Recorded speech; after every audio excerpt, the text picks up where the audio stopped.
દેશમાં આ વર્ષે કાળઝાળ ગરમી પડવાની ચેતવણી આપવામાં આવી છે। અલ નીનોને કારણે મે મહિના સુધી આકરી ગરમી પડશે અને એમાં પણ હીટવેવને કારણે સ્થિતિ વધુ ખરાબ થઈ શકે છે।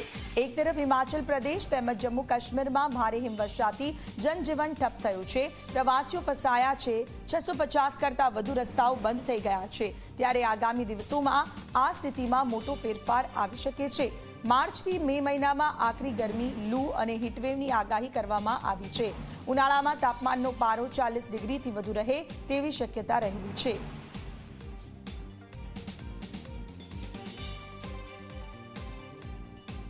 ઉનાળામાં તાપમાનનો પારો 40 ડિગ્રીથી વધુ રહે તેવી શક્યતા। હિમાચલ તેમજ જમ્મુ કાશ્મીરમાં ભારે હિમવર્ષાથી જનજીવન ખોરવાયું। દેશમાં આ વર્ષે કાળઝાળ ગરમી પડવાની ચેતવણી આપવામાં આવી છે। હિમવર્ષાથી 650 કરતાં વધુ રસ્તાઓ હાલમાં બંધ છે। અલ નીનોને કારણે મે મહિના સુધી આકરી ગરમી પડશે તેવા પણ સમાચાર છે। હીટવેવને કારણે સ્થિતિ થઈ શકે છે વધુ ખરાબ।